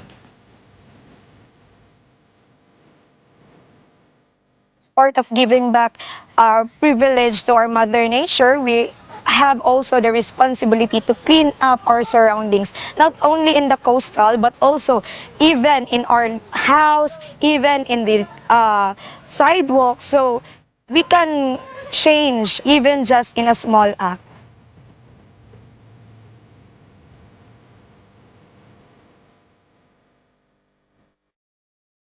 Our world, our planet facing this environmental crisis in terms of garbage. So kailangan talaga nating tugunan ito and kailangan na marami tayong consistent na tumugon nito para maka-encourage pa tayo ng marami.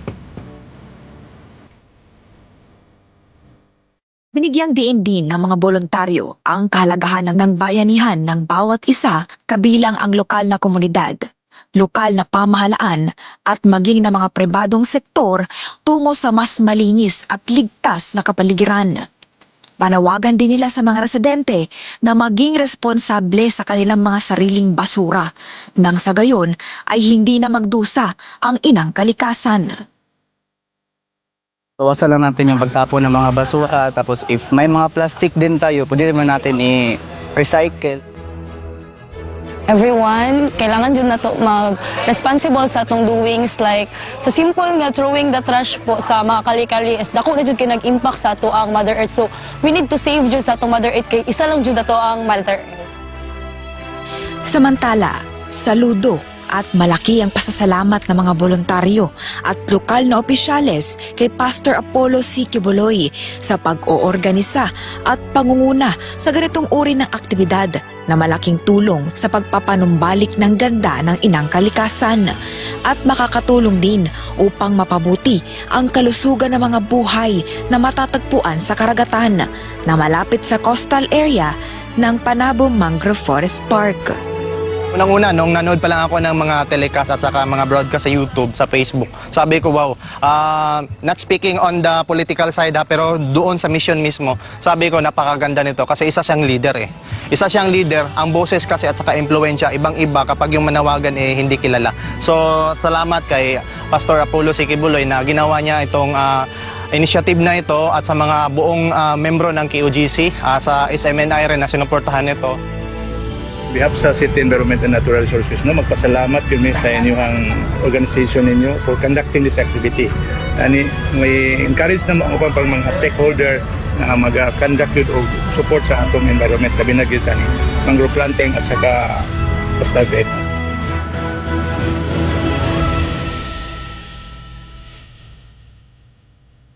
May tuturing nga na Exhibit A ni Pastor Apollo C. Kibuloy ang resulta ng reforestation sa Glory Mountain at kamanghamanghang landscape sa Prayer Mountain. Kung kaya't dahil sa walang sawang pangangalaga ng butihing pastor sa kalikasan, nagpaabot ng sinserong pasasalamat ang isang environment advocate. Hindi kasi common na ganyan yung maiisip na parang advocacy or tawag niyan. Pagpalagyan na lang natin diretso, direct na pa yung plataforma. Kasi usually common na lang, yung mga traditional na lang na platform. In which, itong ganitong problema, kailangan talagang tugunan natin. Being an environmentalist, touch talaga ako sa mga ganyan kasing movement. Mga bata na naglilinis, mga simpleng grupo, how much more na isang leader ng malaking grupo, itong Kingdom of Jesus Christ. Kaya thank you kay Pastor. Sana suportahan natin to. Huwag nating tingnan yung political, huwag nating tingnan yung sa ating pagkakaiba ng relihiyon. Hindi ito religious, hindi ito politics, but it is our planet, this is our nation. Kailangan natin tong solusyonan ng problema dito.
Para sa Diyos at sa Pilipinas kung mahal, ito ang inyong citizen correspondent, Christine Lebico, nag-uulat, SMNI News. Grabe yun. Napakaganda. Solid, Nakaka-proud mga partner na we are part of this organization and parte tayo nitong inisyatibo na ito. Oo, sabi ko nga ako personally, manalo matalo. Talagang itong itong inisyatibo na to, feeling ko magpapatuloy. Pero napakaganda ng binitawang salita nung ating isang environmentalist doon na alisin natin yung politika.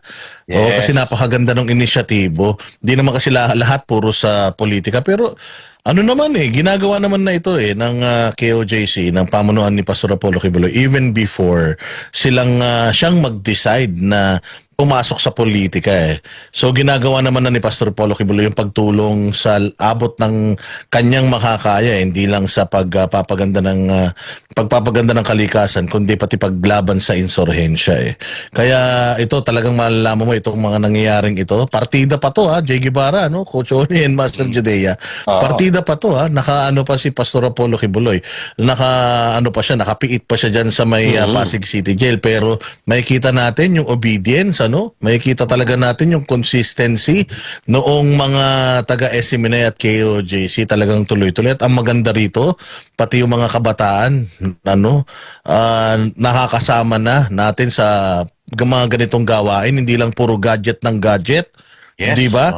At least lumalabas na sila, may mga ganitong inisyatibo para yung mga kabataan magkaroon ng way para mailabas natin sila from gadget papunta sa pagmamahal sa kalikasan, hindi ba, mga partner? Tama yan.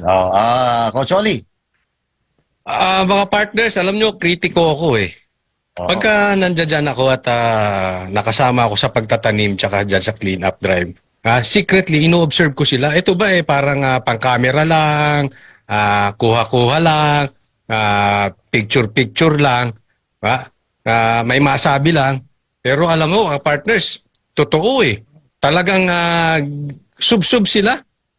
Alam mo, minsan ako'y napapahiya. Ayoko na nga sumama dahil hindi ko kayang sundan yung ginagawa nila. Minsan yung kalat, talagang sobrang dumi Talagang kinakalkal nila, kinukuha nila. So talagang efficient. Isipin mo, bundok ng basura, nakita ko. For how many hours lang nakuha nila? Hindi to for the views lang, coach, ha? Hindi for the views, totoo. Totoo, nakita ko. Kaya kayo sinabi mo, Boss Dada, na nakaka-proud na maging part nito, totoo yan. Pero partly parang nakakahiya. Kasi sabi ko, pagka napasama ako dito, tapos ganyan yung mga kasama ko. Tapos yung klase nung linis ko, tapos sila talagang, akala mo talaga, daig pa nila yung mga basurero kung maglinis. Totoo. Yes. Alam mo, kaya ito masasabi ko dito sa mga ito. At sa tagal kong nakasama itong mga ito, mga taga KOJC, hindi sila plastic. May prutas po eh. Kita yung prutas na talagang ginagawa nila ng bukal sa loob nila na hindi for camera. Kasi minsan walang camera, pupunta ako dun sa dulo. Wala eh. Tapos tinitingnan ko. Matindi ah. Talagang Ganun pa rin no? Ganun pa rin iba to. Tsaka yung iba bata. Isipin nyo ako hirap na hirap dyan kasi Sabado ng madaling araw yan. Ang hirap gumising. At kung dyan mafo-focus ang mga kabataan natin instead na sa droga. Syempre, di ba, kung magsa-Sabado nights ka, uso yan sa kabataan, Sabado nights, hindi ka mapupuyat ng Sabado ng umaga.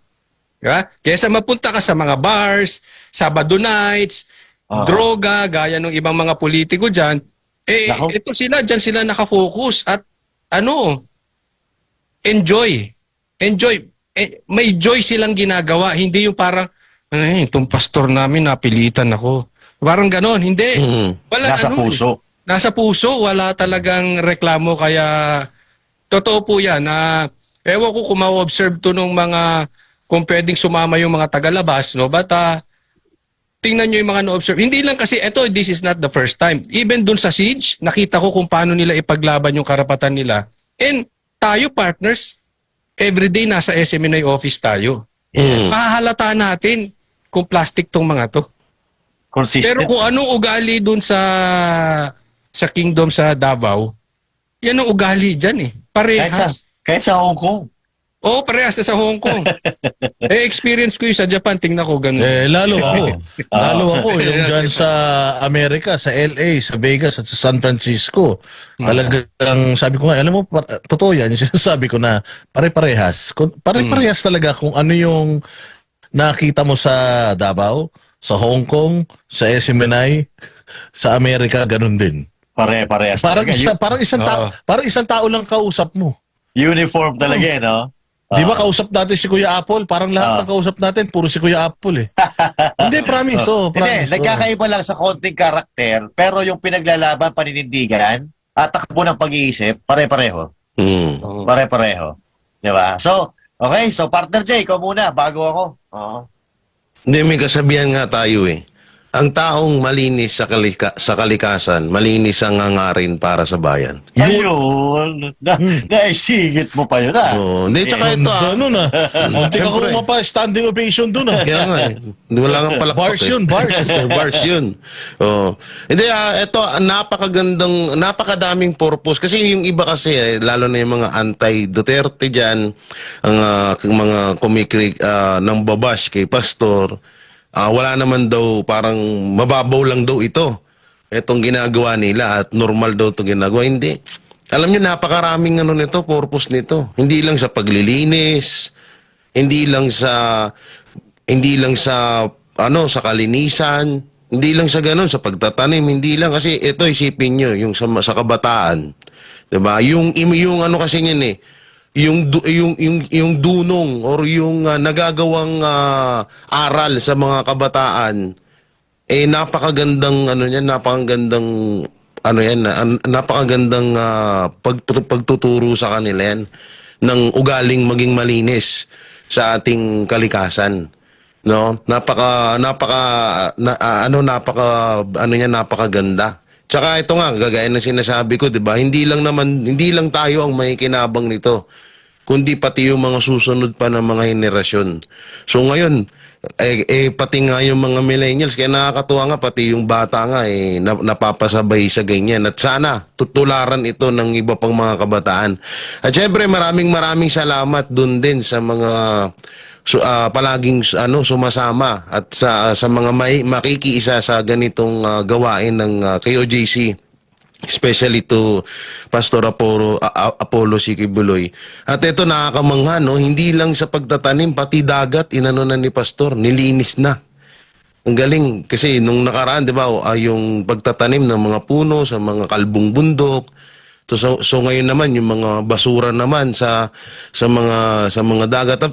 At saka, napakalaking bagay nito kasi kada gagawa ng mga resort diyan sa dagat. Yung ibang mga diyan talaga sa mga sulok-sulok diyan tumatambak yung basura eh. Katulad yung kanina na inano nila yan, wala namang resort diyan, di ba? Pero sa mga kabilang niyan, atad-tad ang resort diyan, tapos diyan ang tapunan ng basura diyan sa nililinisan ng kaya alam niyo sobrang na-excite na tayo na pagdating ng election na sana makaupo si Pastor.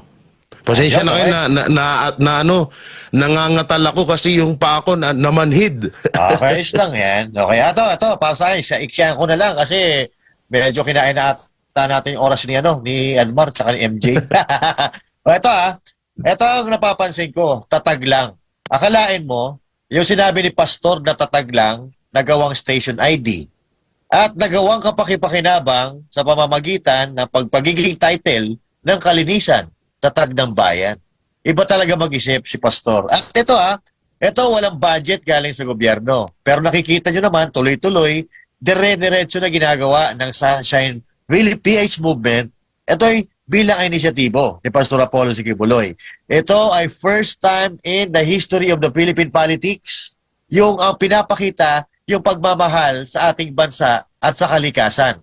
Samantalang yung iba, pagyayabang ang inaatupag. Pero ito si Pastor Apollo C. Kibuloy, hindi pa nananalo. Nakapokus na agad sa solusyon. Kaya ito 2025 midterm election. Number 52 lang sa kalam, Pastor Apollo C. Kibuloy. Merry Christmas mga partners! Merry Christmas! Luzon, Merry Visayas, Christmas! Mindanao. Merry Christmas sa buong mundo. Yeah. Sa ACQ Tower, mga Merry Christmas sa inyo lahat. Merry Christmas yung mga pamasko nyo kay Jay. Ibibigay lang daw niya bukas. Hindi. Sa bagong taon ako nagsabi na ako dyan eh. Bagong taon. Parang gusto ko silang bigyan ng tigi sa isang NMAX. Ay, wow! Ay, wow. Sana all. Sana all. Hindi, alam nyo, ang mga tao dyan sa lahat naman, Mapadabaw, tsaka dyan, napakasimple lang ang ibigay mo sa kanila. Sobra nilang ina-appreciate yun ng Tama yan. Talagang yakap na yakap sila dun. Tama yan. Okay? Napakaganda, meron pa ba? napakaganda. Napakaganda ng ating talakayan ngayon. Na-miss ko kayo mga partners. Sa mga banateros dyan, pasensya na kayo ha. At wala si Banatbay dahil si Banatbay lakad ng lakad. Kanina nga, kaya nga muntik akong malate dahil lakad ng lakad si Banatbay. Pabayaan nyo na si Banatbay kapag naka-vacation mode kasi yan, nagbabakasyon talaga yan. Ano lang naman, tuwing December lang naman niya ginagawa yan sa buhay niya. Kaya pabayaan nyo na, total, dito naman kami mga kapatid niya. Kami nang bahala mag-cover sa kanya. Back to normal naman na tayo pagdating natin ng January. Kaya mga banateros, magkita-kita tayo ulit sa Pilipinas pagbalik namin ni Banatbay. Ayun. Okay. So, bago tayo magpaalam, wag po nating kakalimutan sa ito'y magpapasko. Isipin natin yung ating pagbibigay ng regalo at sa ating pagtanggap ng regalo, ito po ay may kahulugan na una pong nagbigay ng regalo, kaya po naging kultura po sa atin yung pamimigay dahil ang ating Diyos ang ating Jesus ay namatay sa krus para ibigay sa atin ang regalo ng habang buhay. Yan po ay para sa ating kapatawaran sa ating mga kasalanan. So, sa gitna ng ating selebrasyon, wag po nating aalisin ang ating Diyos dahil yan po ang talagang dahilan kung bakit tayo nagse-celebrate. Hindi po yung mga jowa natin, hindi po yung mga regalong matatanggap natin, hindi yung maraming handaan, bagkus ay ang reminder na tayo ay habang nag-aantay ng pangalawang pagbabalik, ay itong ating Diyos na talagang kahit Diyos namatay para sa atin. Yan po yun. Pero Coach Oli, ba't hanggang ngayon wala pa rin yung regalo mo sa akin? Ayun nga. Ako, alam mo ito partners ito serious. Yung Dapat pala mauna ako. Hindi, yung mga mahal ko sa buhay, hindi ko binibigyan ng regalo dahil pagmamahal ang ibinibigay ko sa kanila. Ay, okay na. Huwag mo na akong mahalin. Huwag mo na akong mahalin. Itakbuhin mo na ako. Oy, tsaka pala, ito, may sasabihin lang ako. Saglit lang. Magbabagong taon na, President Marcos, magpa-drug test ka na. Patapos na 2023. Baka naman. Hindi pa talaga. Pamasko mo na lang sa amin yun. Oo. Kahit hindi mo na pirmahan, magpa-drug test ka lang. Okay, ito po pasensya na po kasi nag-text si Sir Carlo, nagagalit na naman. Pambihira, baka mamaya Sir Carlo. wala tayong handa. O sige po, kita-kita po tayo uli mga banateros dito lang sa SMNI. Pag tama, palakpakan. Pag mali, banatan. Ako po, si Coach Oli. Ako naman po, si Master Judea. At ako naman po, si Jay Guevara. Ako naman po si Boss Dada para sa Diyos at Pilipinas nating mahal. Merry Christmas! Merry Christmas! Merry Christmas! Diyos at ang Pilipinas na ating mahal. Kailangan yung tayuan yung prinsipyo. Kailangan nandudong ka lagi sa tama. Para ito sa mga tunay na lalaban para sa bayan. Magkamali, banatan. Pero pag tama naman, palakpakan natin. Yan ang banatero, walang inuurungan. Pag tama palakpakan, pag mali ay babanatan. Yan ang banateros, boses ng ordinaryong Pilipino. Banateros ay walang makakaaman. Yan ang banateros, walang inuurungan. Pag tama palakpakan, pag mali ay babanatan. Yan ang banateros, boses ng ordinaryong Pilipino. Banateros ay walang makakaawan.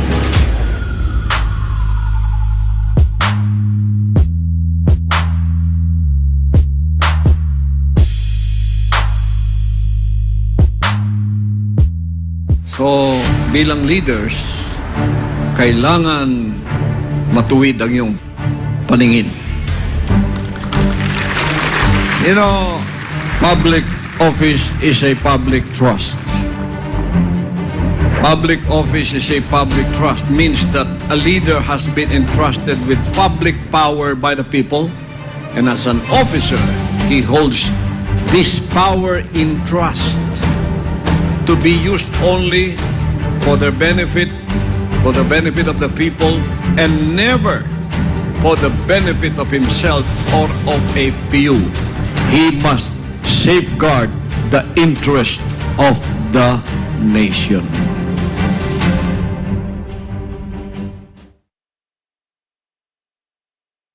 Dami ko nang in-applyan, wala pa rin akong trabaho. Ang taas na naman ang tuition fee sa eskwela. Nakaligtas ka nga sa COVID. Ihimatayin ka naman sa taas ng bayarin sa ospital. Ang party list na subok na sumaklolo sa mga kapabayang humihingi ng tulong sa panahon ng kagipitan. Piliin ang party list na nagbibigay ng malaking help sa mga problema ninyo. Help Pilipinas Party List.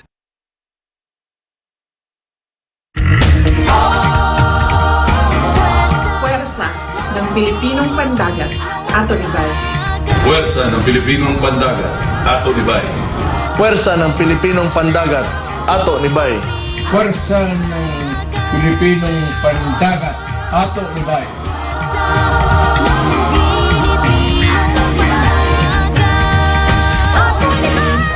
PPP Party List. Tatak Duterte. Ato Nibay. Ato Nibay!